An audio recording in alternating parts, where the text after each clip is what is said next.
Hello बच्चों, हम पढ़ा रहे थे आप सबको सामाजिक विज्ञान में चैप्टर नंबर 8 के प्राकृतिक संसाधन के बारे में। तो आज हम आगे बढ़ते हुए देखते हैं कि आज क्या पढ़ने वाले हैं। ज़मीन के प्रकार। आगे बढ़ते हुए हम पढ़ते हैं कि ज़मीन के कितने प्रकार हैं।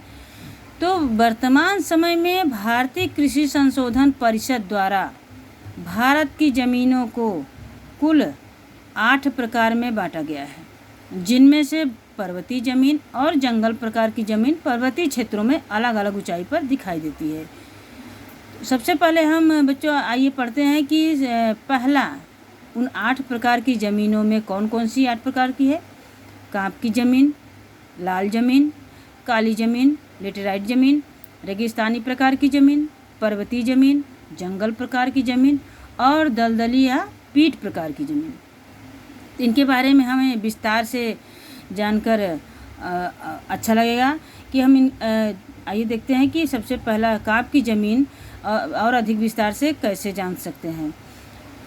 कांप की ज़मीन किस प्रकार की होती है और इससे हमें क्या फ़ायदे होते हैं, इसका निर्माण किस तरह से होता है। तो बच्चों, इस तरह से हम कांप की ज़मीन के बारे में आगे देखते हुए बढ़ते हैं। कांप की ज़मीन इस प्रकार की ज़मीन भारत के कुल क्षेत्रफल के लगभग 43% में फैली हुई है। पूर्व में ब्रह्मपुत्र की घाटी से प्रारंभ कर पश्चिम में सतलज नदी तक उत्तर भारत का मैदान, दक्षिण भारत में नर्मदा, तापी, महानदी, गोदावरी, कृष्णा और कावेरी घाटी के क्षेत्रों में, और इनमें से महानदी, गोदावरी, कृष्णा और कावेरी घाटी के क्षेत्रों के मुख्य त्रिकोण प्रदेश में इस प्रकार की ज़मीन आई हुई है। तो ये कांप की ज़मीन का निर्माण होता है नदियों के द्वारा। नदियों के द्वारा क्या देख रहे हैं कि सारी नदियों के नाम है कि कैसे जो 43% ज़मीन आई हुई है भारत के कुल ज़मीन के भाग में। तो ये इन नदियों के किनारे, यानी जब नदियों का पानी कम होता है और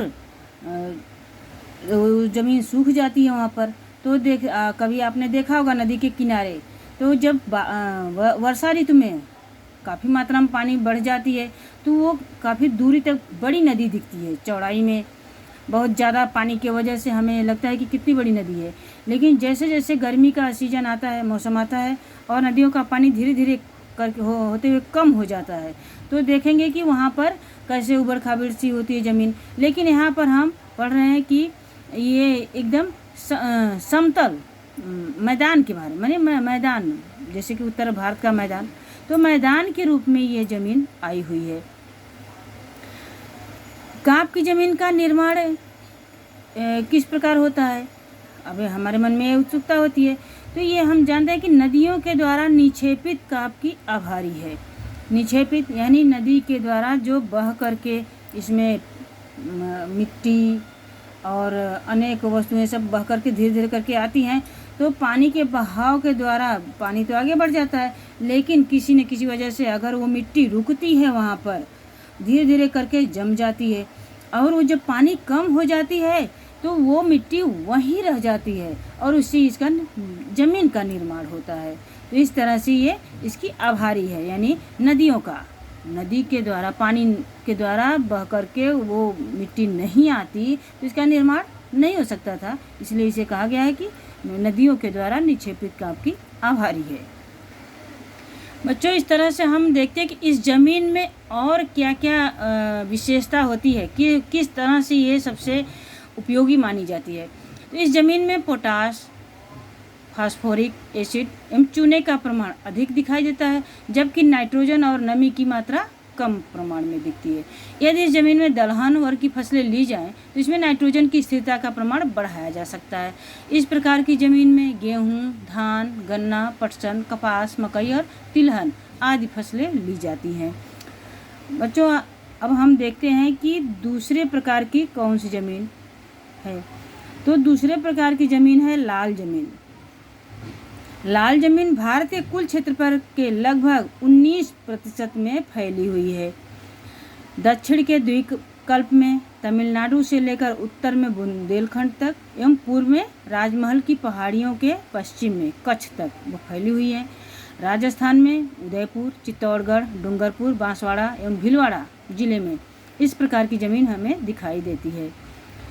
इस ज़मीन में फेरिक ऑक्साइड की उपस्थिति के कारण इसका रंग लाल होता है तथा वह नीचे जाने पर पीले रंग में बदलता है।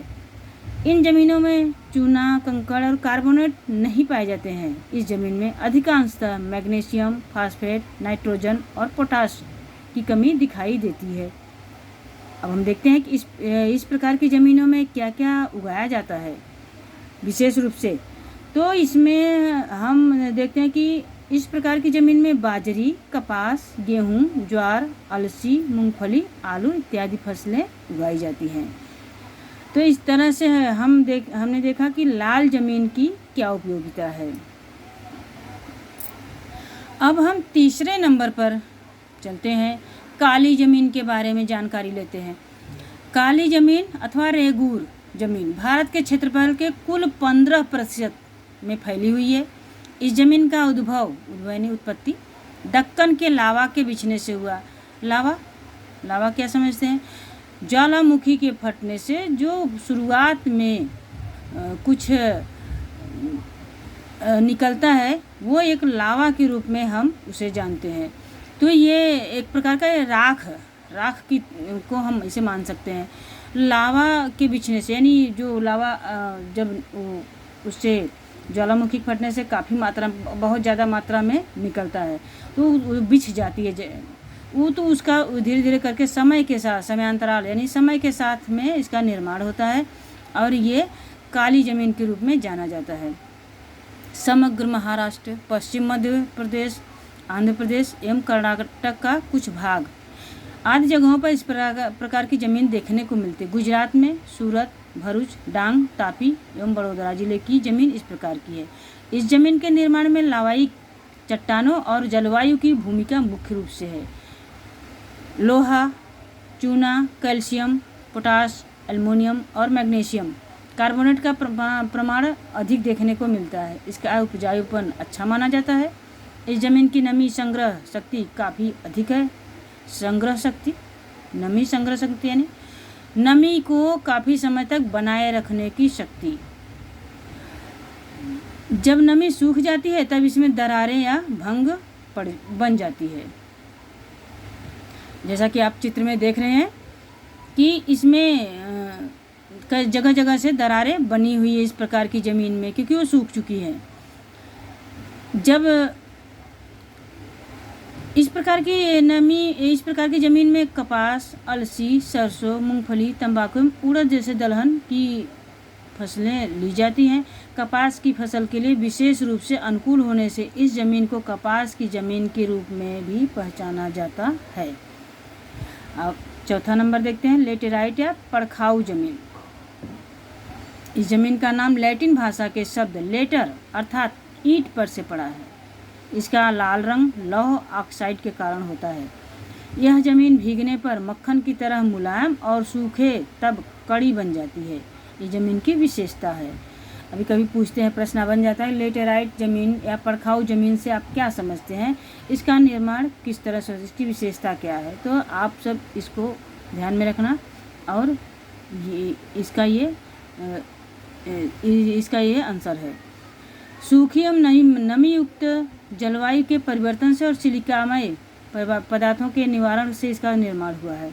यह भारतीय द्वीपकल्पीय पठारी प्रदेश के ऊंचाई वाले भागों में विकसित हुई दिखती है।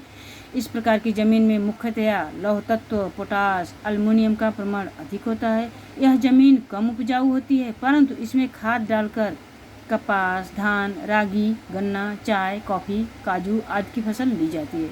इस ज़मीन को पड़खाऊ ज़मीन के रूप में भी पहचाना जाता है। यानी कभी पूछ दिया कि पड़खाऊ ज़मीन से आप क्या समझते हैं, तो ये कन्फ्यूजन ना हो तुम सबको कि ये पड़खाऊ तो हमने कभी सुना नहीं।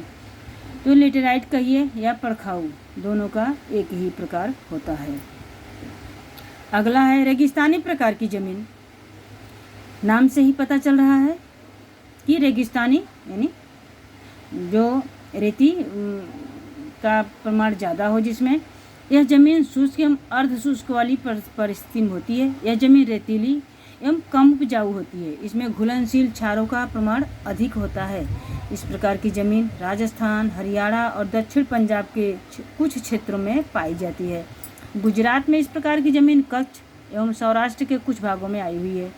सिंचाई की सुविधाओं से इसमें बाजरी, ज्वार की फसल ली जाती है। यानी जहाँ सिंचाई की सुविधा है तो ऐसे ज़मीन में से भी हम फसल ले सकते हैं। छठा नंबर है पर्वतीय ज़मीन। यह ज़मीन हिमालय की घाटियों एवं ढलानों के क्षेत्रों में 2700 मीटर से 3000 मीटर तक की ऊंचाई पर जाती है। इसके स्तर पतले एवं अपरिपक्व होते हैं। यह असम, दार्जिलिंग, उत्तराखंड, हिमाचल प्रदेश एवं कश्मीर में आई हुई है। हिमालय की सामान्य ऊंचाई के भागों में देवदार, चीड़ एवं पाइन के वृक्षों वाले क्षेत्रों में इस प्रकार की ज़मीन पाई जाती है। अगला हम देखते हैं जंगल प्रकार की ज़मीन। नाम से ही पता चल रहा है हमें कि जंगल प्रकार की ज़मीन में क्या होता होगा। तो इस प्रकार की ज़मीन हिमालय के शंकुद्रुम वनों में 3000 मीटर से 3100 मीटर की ऊंचाई के बीच तथा सह्याद्री, पूर्व घाट एवं मध्य हिमालय के तराई वाले क्षेत्रों में है। वृक्षों के गिरे हुए पत्तों से भू सतह ढकी रहती है। ये पत्ते सड़ने से सेंद्रीय पदार्थों का प्रमाण बढ़ने से जमीन का ऊपरी सतह यानी स्तर काला बना हुआ होता है। सेंद्रीय पदार्थ उपजाऊ शक्ति बढ़ाने वाले पदार्थ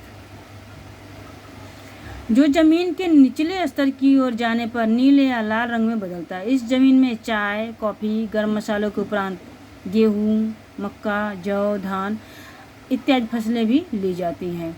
यह जमीन अत्यधिक मर्यादित क्षेत्रों में यानी सीमित मात्रा में है, बहुत अधिक विस्तार में नहीं है। अब हम देखते हैं 8वां नंबर दलदली या पीट प्रकार की ज़मीन। इस प्रकार की ज़मीन नमी वाले क्षेत्रों में जैविक पदार्थों के संचय से विकसित होती है।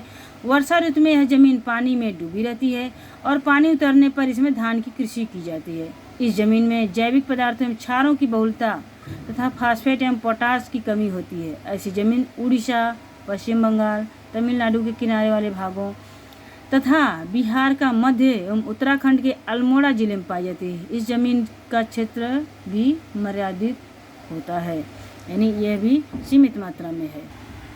बच्चों, ये तो हो गया कि हमारे ज़मीन के प्रकार। हमने सीखा कि ज़मीन के कितने प्रकार होते हैं, तो 8 प्रकार के होते हैं। 8 प्रकार के विस्तार से हमें उसके बारे में कैसे इसका निर्माण होता है और उसके क्या फ़ायदे हैं। तो अब हम देखते हैं कि ज़मीन का कटाव, ज़मीन का जिस तरह से निर्माण होता है तो उसकी रख रखाव करना होता है हमें। तो सबसे पहले किस प्रकार कैसे हमारे ज़मीन को यानी उसका जो क्षरण होता है इसके बारे में हम जानते हैं। जमीन का कटाव अर्थात जमीन के कणों का गतिशील हवा या पानी द्वारा एक स्थान से दूसरे स्थान पर स्थानांतरित होना है। एक स्थान पर दूसरे स्थान पर जाने का स्थानांतरित पानी के द्वारा या हवा के द्वारा एक स्थान से दूसरे स्थान पर जाने की स्थिति को स्थानांतरण कहते हैं।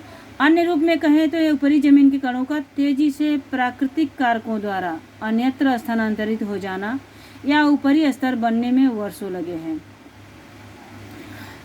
यानी कि प्राकृतिक वजह से दूसरे जगह पर ये स्थानांतरित होते हैं। तो ये कौन सा जमीन के ऊपरी कण और भी तेजी के साथ, यानी कभी बहुत ज़्यादा मात्रा में बारिश हुई, बाढ़ आ जाती है, तो बाढ़ आ जाती है तो उस बाढ़ में बहा के ले जाती है बहुत कुछ। और कभी तेज आंधी तूफान आता है तो आंधी तूफान में भी जो हवा बहती है ज़मीन से होकर बहती है तो धूल के रूप में अभी उड़ के जाती है। तो इस तरह से ये स्थानांतरित होते रहते हैं और काफ़ी तीव्रता के साथ होते हैं, यानी तेज़ी के साथ होते हैं। तो ये इसका जो ऊपरी सतह है बनने में वर्षों लगे हैं। इसके कण भारी वर्षा तूफानी पवन से कुछ दिन में धुल जाएं तो कृषि उत्पादन घटता है। यानी जब तेज वर्षा होती है, भारी पानी का बहाव ज़्यादा होता है, तो जो ऊपरी परत होती है, जो उपजाऊ होती है, वो बह जाती है पानी के साथ या हवा के साथ उड़ जाती है। तो धीरे धीरे इसका क्या है, उत्पादन शक्ति घट जाता है। इस स्तर की सुरक्षा कृषि के लिए अत्यंत आवश्यक है। इससे ज़मीन का कटाव रोकना चाहिए। यानी ये क्या होता है, इससे वो जो कृषि कार्य होता है वो बाधित होती है, उपजाऊपन घट जाता है। तो ये इसको रोकना, किस प्रकार से रोका जा सकता है, ये हमें जानना अति आवश्यक है। तो ज़मीन का कटाव रोकने के उपाय देखते हैं हम कौन कौन से हैं। ज़मीन पर चराई की प्रवृत्तियों को नियंत्रण में लेना, ढलान वाली ज़मीनों में समुच्च रेखीय सीढ़ी नुमा प्रतिरूप में बुआई करना, ऊसर ज़मीन में वृक्ष लगाना। ऊसर ज़मीन जिसमें कुछ नहीं उगता है, तो वहाँ हम क्या कर सकते, फसल नहीं उगा सकते, लेकिन वहाँ पर वृक्ष लगा करके उसकी जो बंजरपन है, यानी जो बंजर उसकी जो बढ़ती जाती है बंजर की स्थिति, उसे रोकने में ये सहायक हो सकता है। पानी के बहाव के चिन्ह हो वहाँ मेड़बंदी करना, यानी ऐसा लगता है कि अत्यधिक पानी की मात्रा होने पर ये बह जाएगा, तो उसी ये मेड़बंदी करके, यानी ऊंची ऊंची मेड़े बना करके उसको रोक सकते हैं। पानी का वेग कम करने के लिए ढलान वाले खेतों में गहरी जुताई करना। तो जो पानी का वेग होता है, तीव्रता, उसको कम करने के लिए क्या करते हैं कि ढलान वाले खेतों में और एकदम गहरी जुताई करते हैं। ज़्यादा आम ज़मीनों की अपेक्षा उस ज़मीन को गहरी जुताई के रूप में हम उसका रोक। इस तरह से हमने देखा कि ज़मीन का कटाव होता है, तो उसे हमें रोकने के कुछ उपाय करने चाहिए। अब हम देखते हैं कि संरक्षण, भूमि संरक्षण किस प्रकार से कर सकते हैं। भूमि संरक्षण अर्थात ज़मीन का कटाव रोककर ज़मीन की गुणवत्ता बनाए रखना। ज़मीन का संरक्षण सीधा संबंध मिट्टी के कणों को अपने मूल स्थान पर बनाए रखने से है। यानी जो ऊपरी परत है वो बहकर किसी भी कारण से बहकर दूसरी जगह न जाए या हवा के द्वारा उड़े ना। तो विश्व में विविध स्थानों पर उस स्थान एवं समस्या के अनुरूप उपाय किए जाते हैं। यदि भूमि का संरक्षण न हो तो उससे बाढ़ की संभावना बढ़ने से जानमाल की सुरक्षा के सामने खतरा उत्पन्न होता है। इस तरह की भूमि संरक्षण अत्यंत आवश्यक है। कौन कौन से भूमि संरक्षण के उपाय हैं देखते हैं हम। वनों के आच्छादन के कारण उसकी जड़ें जमीन के कणों को जकड़े रहती है। जब हम ये वृक्ष लगाते हैं, पेड़, तो वो उसकी जो जड़ें होती हैं वो बहुत गहराई तक नीचे जाती है और उन जड़ों से मिट्टी उन जड़ों से जकड़ी हुई होती है। नदियों की नलिकाओं एवं पहाड़ियों का पर वृक्षारोपण रखना। जो नदी की नलिकाएं यानी कोतर ऐसी जगह होती है जो कि गड्ढे के रूप में दिखाई देती है और उसमें से काफ़ी मात्रा में मिट्टी कट कट के गिरता रहता है, तो उसको वहाँ पर वृक्षारोपण करना। वहाँ पर वृक्ष लगाने से उसकी जड़ें उस मिट्टी को रोकेंगी। रेगिस्तान के आसपास के क्षेत्रों में बहने वाले पवन को रोकने के लिए वृक्षों की पंक्तियाँ लगानी चाहिए। वृक्षों की पंक्तियाँ लाइन से उसे वहाँ पर अधिक मात्रा में वृक्ष लगाने चाहिए। वह रेगिस्तान को आगे बढ़ने से रोकेगा। नदियों की बाढ़ को अन्य नदियों में मोड़कर या सूखी नदियों को भरकर अंकुश में लेना चाहिए। कहीं कहीं होता है बच्चों की बहुत ज़्यादा मात्रा में हर साल वर्षा ऋतु में बाढ़ आ जाती है, तो ये हमें क्या करना है, वो जो नदी में बाढ़ आती है उसमें ऐसे रास्ते बनाए जाएं जिसके द्वारा अन्य नदियों को में मोड़ दिया जाए उस बढ़े हुए पानी को, या फिर ऐसी नदियों के में जो सूखी हो, यानी जो सूख करके जहाँ जो बंजर की स्थिति पैदा करती है उसमें उसकी व्यवस्था करें। अनियंत्रित चराई से पहाड़ों की ज़मीन का स्तर ढीला बनता है, इसे रोकना चाहिए। अनियंत्रित चराई यानी जो पशुपालन करते हैं तो उनके भोजन की व्यवस्था के लिए वो उसके पहाड़ों की ज़मीन का जो है वहाँ पर ले जाते हैं और उसे चराई का काम चराते हैं, अपने पशुओं को चराते हैं, यानी आहार के रूप में उसको भोजन के रूप में उसे ग्रहण करते हैं। तो इसको रोकना चाहिए, अनियंत्रित ना हो, यानी एक सीमा के अंदर ही उसे करने देना चाहिए कि पशु जो पशु हैं या हमारे जो पालतू जानवर होते हैं उनके भोजन की व्यवस्था भी हो जाए और अत्यधिक मात्रा में उसका नुकसान भी न हो। अगला, क्षितिज समानता जुताई, सीढ़ीनुमा खेत जैसी पद्धतियों को अपनाना चाहिए। बिन उपजाऊ जमीन में पुनः संग्रहित पदार्थों को मिलाना चाहिए। जो ज़्यादा मात्रा में बंजर जैसा है या ऊसर की मात्रा अधिक बढ़ी हुई है तो उसमें हमें पुनः जो संग्रहित पदार्थों को यानी जो जिससे उपजाऊ शक्ति बढ़ती है वो सारे खाद उसमें मिलाने चाहिए, ऐसे पदार्थ डालने चाहिए। तो इस तरह से हमने देखा बच्चों कि हम इसे किस तरह से इसका संरक्षण कर सकते हैं और उसके क्या उपाय हैं। इस उपाय को करने से ज़मीन का संरक्षण किया जा सकता है। ज़मीन का संरक्षण आज की नितांत आवश्यकता है। इसके संरक्षण के लिए सरकार, समाज और लोगों को संयुक्त रूप से प्रयास करने होंगे। यानी हम सब मिल करके ये काम कर सकते हैं कि यानी सरकार भी, समाज भी और जो लोग हैं, आम लोग हैं, सबके सहयोग से ही संभव है कि ज़मीन की संरक्षण और सुरक्षा हो सकती है। तो इस तरह से बच्चों हमने देखा कि ज़मीन के सुरक्षा के बारे में जाना और आपका ये चैप्टर नंबर 8 समाप्त हुआ। अब हम आपको अगला चैप्टर अगले वीडियो में पढ़ाएंगे। आशा करती हूँ कि ये वीडियो आप सबको समझ में भी आएगा और पसंद भी आएगा। तो ध्यान से पढ़ना और ध्यान से इन सभी प्रश्नों का उत्तर आप लोग लिख लेना, जिससे कि अस्थायी रूप से इसे याद रहे। होमवर्क नोटबुक में कंटिन्यू आप लोगों को करते रहना है। प्रत्येक चैप्टर का प्रत्येक प्रश्न अच्छे से एकदम सही आप सबको लिखना है। धन्यवाद।